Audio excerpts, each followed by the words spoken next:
ব্রেকফাস্টে আমি বানালাম সেদিন পোহা বা চিড়ের পোলাও, কারণ আমার সকালবেলা হসপিটালে ব্লাড দেওয়ার কথা ছিল, তাই তাড়াতাড়ি করে রেডি হতে হবে। তো এখানে আমি চটজলদি বানিয়ে নিলাম যেটুকু সবজি ছিল, টমেটো, ক্যাপসিকাম, কড়াইশুঁটি দিয়ে। আর এখানে চিনিবাদাম ইউজ করলাম, কাজু বাদাম কিশমিশটা আমি একটু অ্যাভয়েড করি কারণ আমার পছন্দ নয়। তারপরে তেলের ওপর সব কিছু দিয়ে একটু ম্যাগি মশলা অ্যাড করে দিলাম আর এই জল ঝরানো চিড়েটা অ্যাড করে দিলাম। তারপরে এটা ভালো করে একটু মিক্স করে নিতে হবে, নিয়ে একটু চাপা দিয়ে রাখতে হবে, মানে লো মিডিয়াম আছে, যেটা তোমরা সবাই জানো।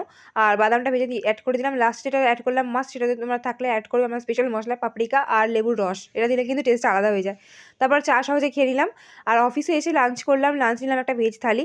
ভেজ থালি নেওয়ার পরে টক দই এটা খেয়ে নিলাম, কারণ ডাক্তার টক দই খেতে বলেছে আমাকে। তারপরে রাত্রে ফেরার সময় ভাইয়ের জন্য একটা এগ রোল নিলাম, কারণ ভাই অনেকদিন থেকে বলছে রোল খাবে, তো আমার নেওয়া হচ্ছিল না। আজকে খুব বৃষ্টি হয়েছে এদিকে, তো কাদের ওখানে বৃষ্টি হচ্ছে জানিও আজকে। তারপরে এখানে ফেরার সময় দেখলাম রাস্তা দিয়ে যে লাইটিং লাগানো শুরু হয়ে গেছে অলরেডি। আমাদের এখানে ঈদের এক সপ্তাহ আগে কিন্তু লাইটিং লাগানো শুরু হয়ে যায়, এই যে এখানে উঠে ভ্যান গাড়িতে লাগায় কিন্তু। তো তোমরা জানিও তোমাদের ঈদ কেমন কেমন মানে কেমন করে কাটবে। Bye bye.